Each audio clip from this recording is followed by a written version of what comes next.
to the Cajun dance. Welcome to Literary Gumbo, a continuing look at the world of writers, writing, publishing, and all other peripheral events. My name is Fred Klein. I'm sort of the chief stirrer.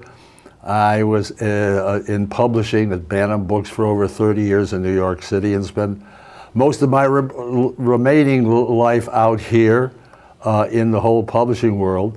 And I have a friend, a guest today, who is one of the most important doctors that I've ever known, who has pulled a switch and written a book that I think is absolutely surprising. Welcome. It's good to see you, Roger Dunham. Thank you, Fred. Very happy to be here.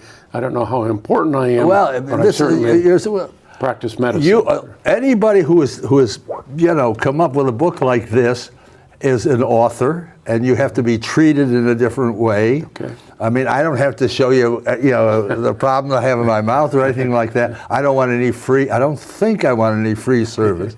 But I want to go back to the beginning, to talk about you as a person, as an author first, because I knew you when you were writing fiction.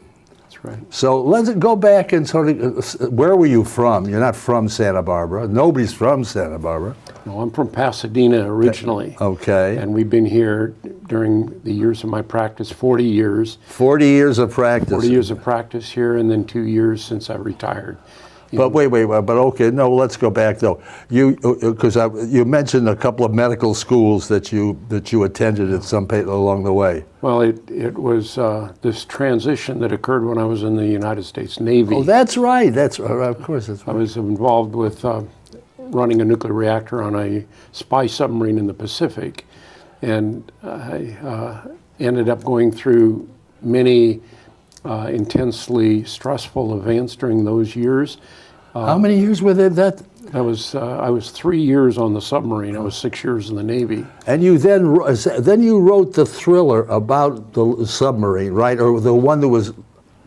I wrote Spy Sub. That was the story that was nonfiction story about the spy submarine and all of the activities involved in looking. That was all fiction? It was nonfiction. Really? And it was involved in it was like Hunt for the Red October. I remember the book came out about that time. You remember we were comparing it to Hunt for the Red October. That's right. It was a little bit after that.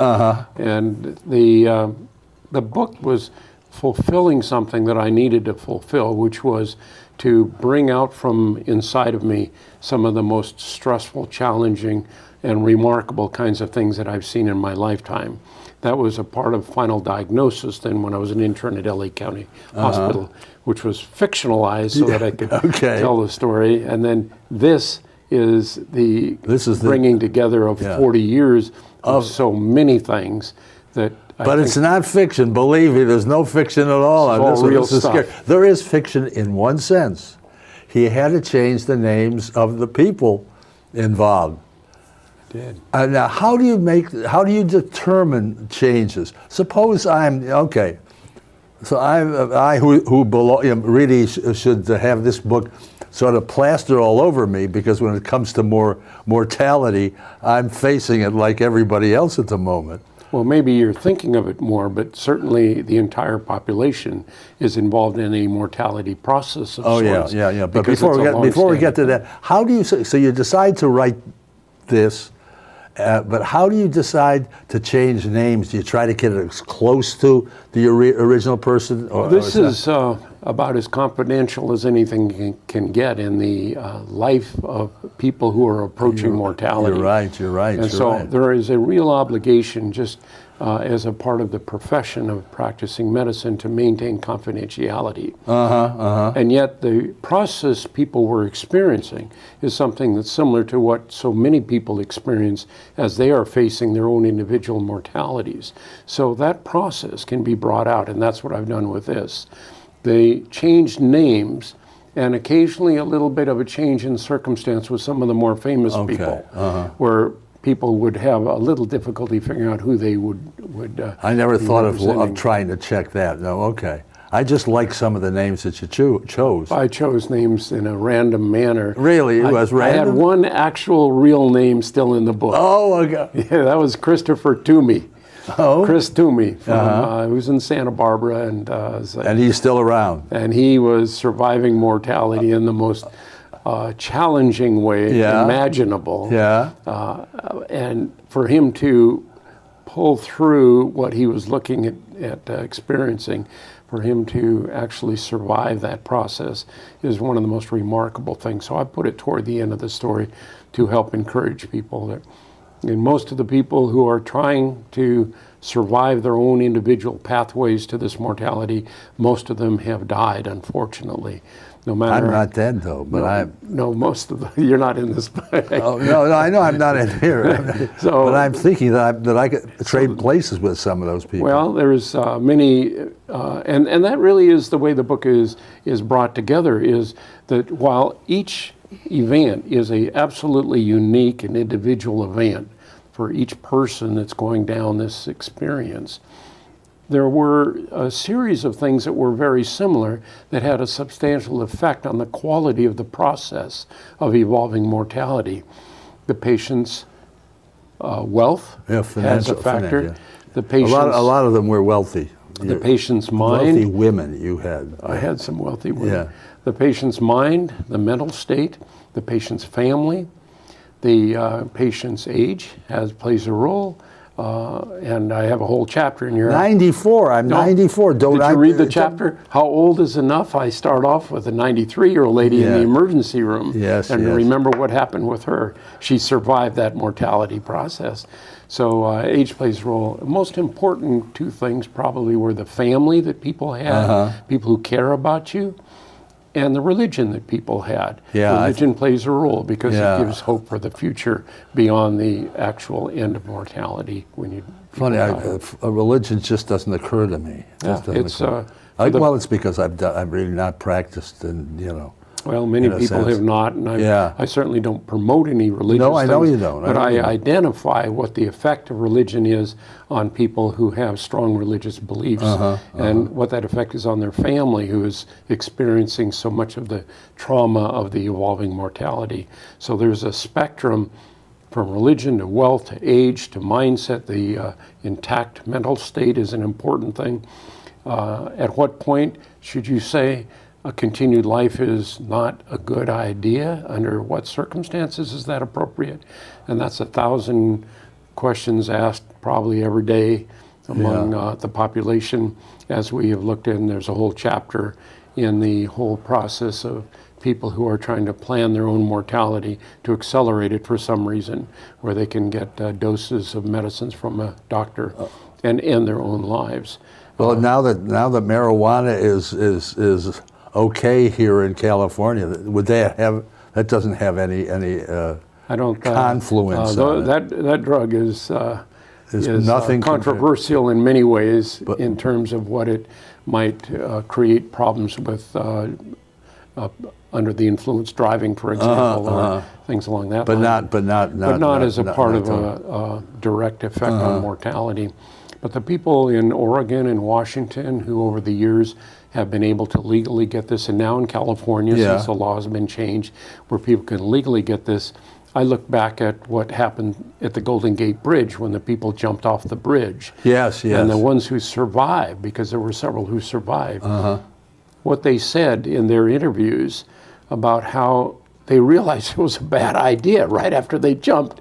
Now you tell me. So they changed their minds, actually, and yet they were on their way, which carries then to the people who are given a lethal dose of drugs. If they take it and change their minds, what happens with them?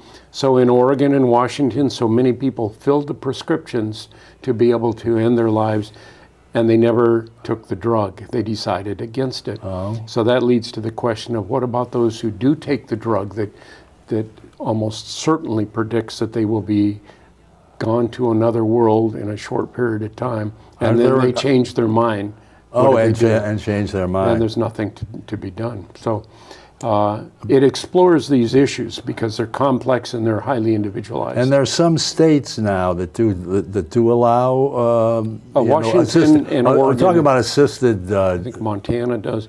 California has allowed it now as of this past year. Oh yeah. So in California, you can, and most doctors are very reluctant to initiate this kind of thing. But this comes back to one of the issues in here, that one of the protections from the disruptions and challenges of a mortality process is the quality of the doctor who is helping the patient. At what point does the doctor help the family and the patient make a decision? As in the chapter where the man starts out by saying, "Doctor, I have a gun, get me out of the hospital, I can end it shortly." And he says, "Well, wait a minute." Was that a real? That was for real. That was a real story? At St. Francis Medical Center. Oh my God. I walked in the room. He had pancreatic, rapidly spreading pancreatic cancer with severe pain. And he said, "Check me out of here. I've got a gun. I'll take care of things." And I talked him into some discussion about, have you thought about your family in this process? And what about your wife? Have you discussed any of this with her? And has there been anything? Because I can protect you from the pain. I can protect you from the suffering. And eventually I can protect you from going on for a long time in that kind of circumstance. So, and all of that's not spoken about by most doctors in the community. It's a quiet, private, and very, very important matter. Well, I want to get to other doctors at some point, but I made some little notes of things that I wanted to ask you about. Smoking coffee, cream of wheat, I have written. Now, what was your reference with? I'm not sure that all three were together. No, there is a chapter in there because I go back to the submarine days where there were experiences there. Yeah. And relate them to what happened in my patient care in Santa Barbara, where things went badly because people who were trying to do the best they could didn't do well enough. And this brought me to the experiences when we were all eating our cereal after 6 weeks under the ocean, and somebody discovered there were little tiny white worms in the cereal. Worms and cream of wheat. But it wasn't to tell the story of the worms and the cream of wheat. It was that as everybody was spewing it out, although it didn't taste that bad, actually, it was good. You're finally admitting it after all these little years. tiny white worms there. Well, the cook came out and we yelled at him something which I could not say on camera. Yeah. But he says, "Come on, you guys, I'm doing the best I can." And it was the worst thing he could have said, because for the rest of the cruise, until he non-volunteered from submarines because he couldn't take it anymore, everything that went wrong, it was, "I'm doing the best I can."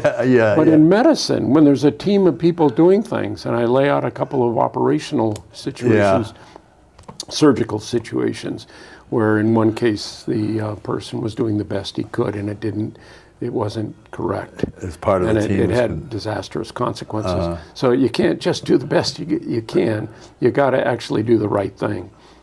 And that's what comes out from. Okay, that's my cream. Wait. Where's that? Now I see. I can't even read my own.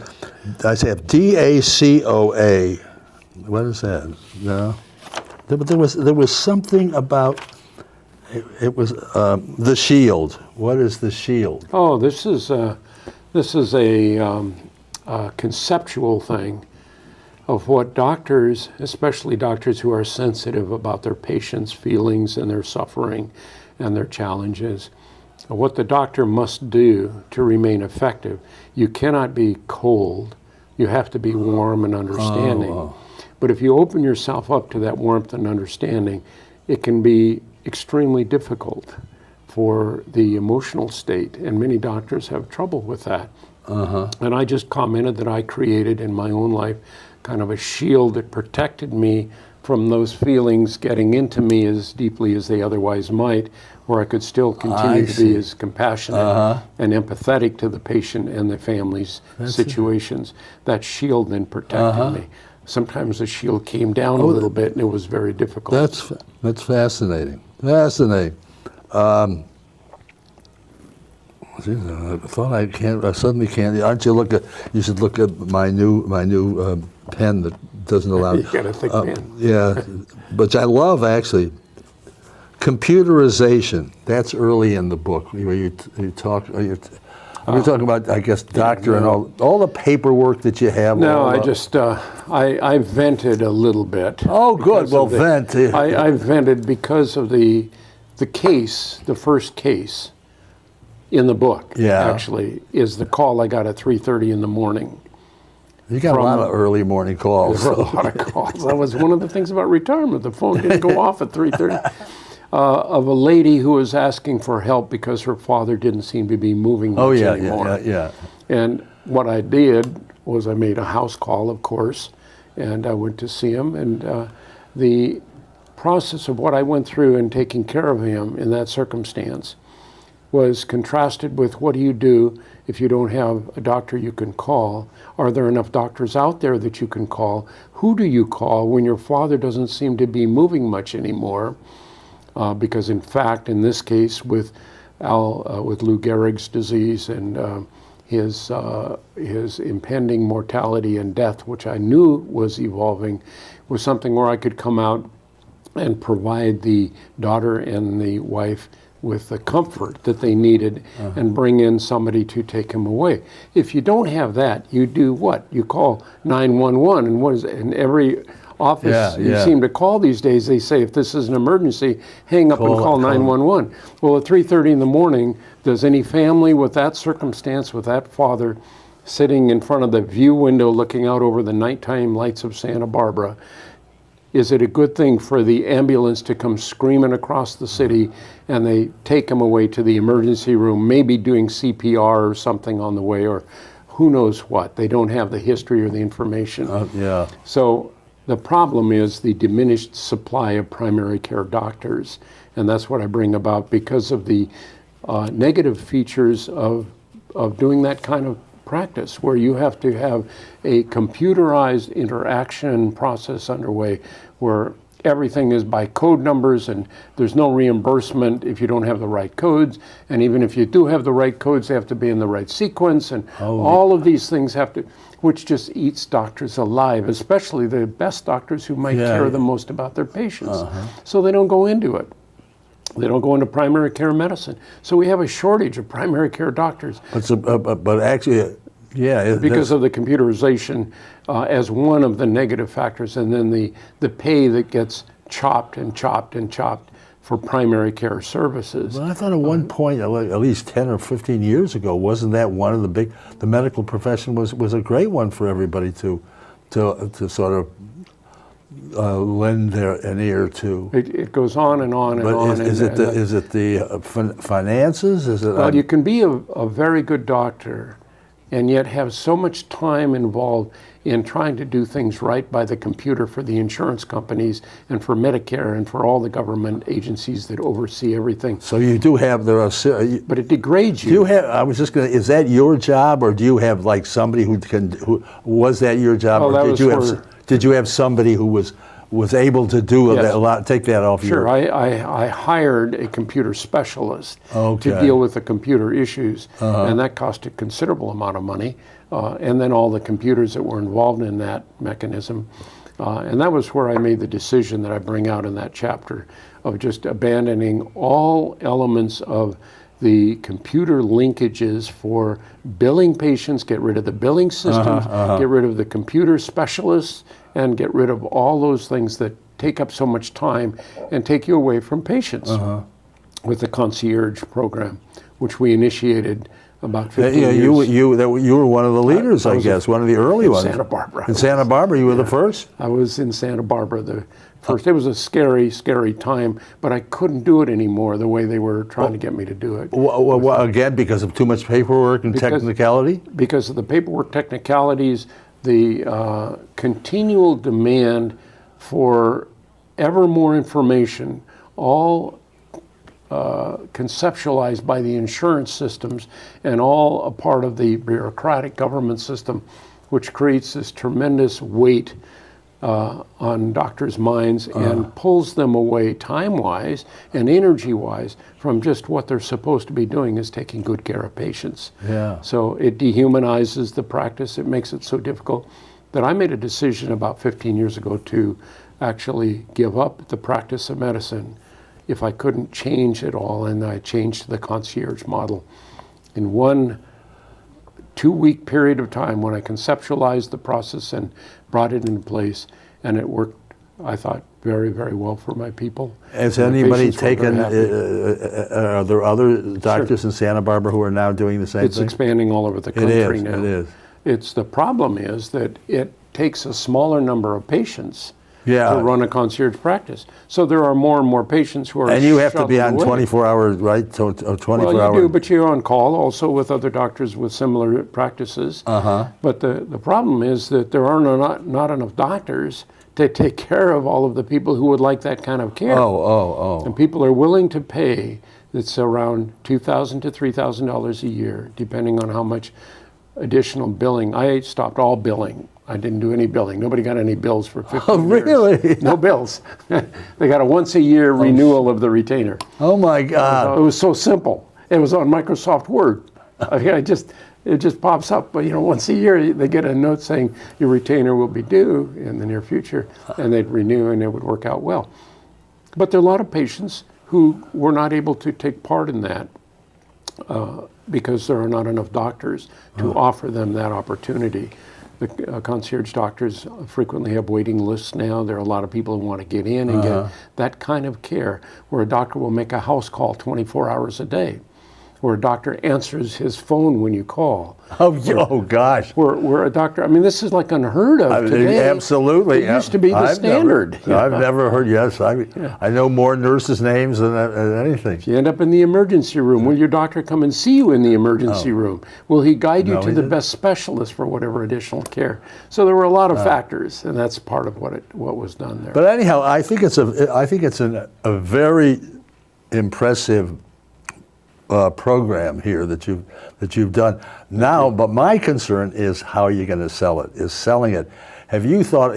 One thing is going to you've done Chaucer's, right? Yes, I did a signing at Chaucer's. You did have that signing at Chaucer's. A week ago. Is now promoting that book, getting that book in the hands of big mouths in the medical community. Are there, for instance, are there mailing lists of hospitals, of medical associations of various kinds? It's the most interesting process, and it is a self-educational process more than anything, because the guidelines that are out there from many sources are guidelines that move people to purchasing services from those sources for marketing rather than to initiate a marketing process separately. So there's Amazon, there's Google, there's Facebook as the three big. Yeah. Amazon's the tiniest, but it's rapidly increasing. What is it? What? Amazon and their marketing program. Yes. But they're increasing faster than the other two. So you have before you ultimately completed that book, had you decided on what the audience was? I mean, aside from us, when I was writing the book, I had high hopes that the agency representation would carry the day. Oh, would do it. And that's where a challenge is, because agents, just like the bookstores, are greatly challenged since so much is done by the social media networks and so forth. But staying with that a second, because I assume that you're going to write other books. I don't think you're through. You're too young and too aggressive to be doing that. More stuff, yeah. But I think that it's getting around, getting the name around. I mean, now that we've got all the IT world, and thank God you're talking about Amazon, you're doing Amazon, is getting it in the hands of some big mouths. The whole thing is most remarkable in that you can go into, I have found the best source for getting the word out nationally and actually internationally. Tell me, The best source is Google. Google has an ad mechanism that they not only have out there working rather complex, but they also have assistance for writers that allows the writer to dialogue with live human beings who know more about marketing than I could ever learn in a lifetime, and who can help structure a campaign. They call it a campaign. I mean, as technical as this book is?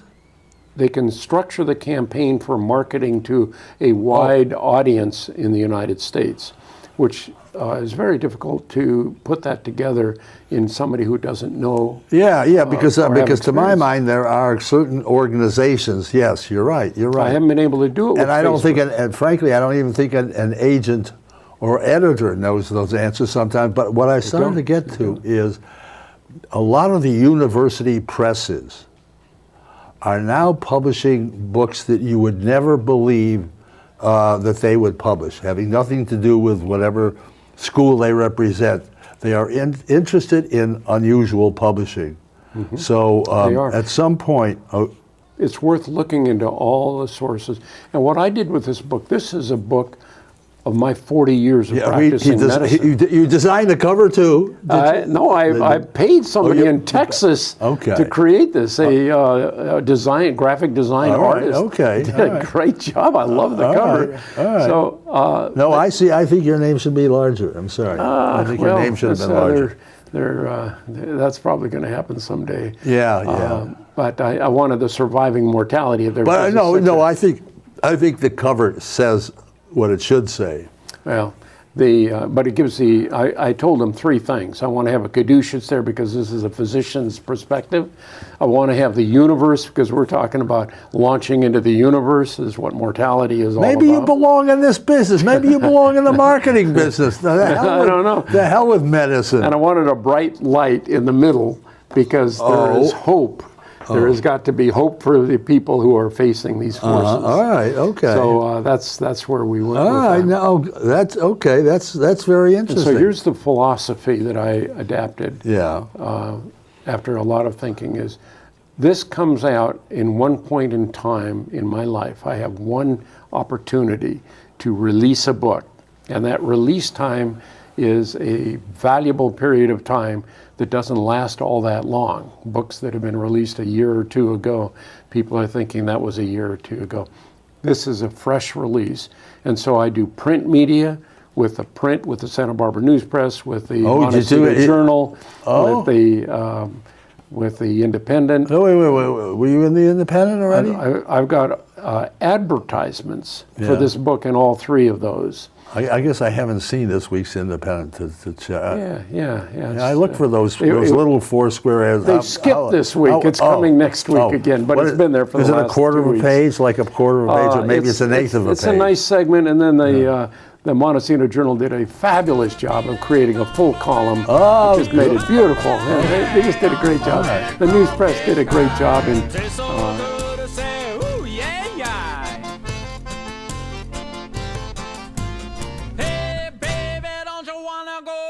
To the Cajun dance and the Zydeco, feel like Gumbo and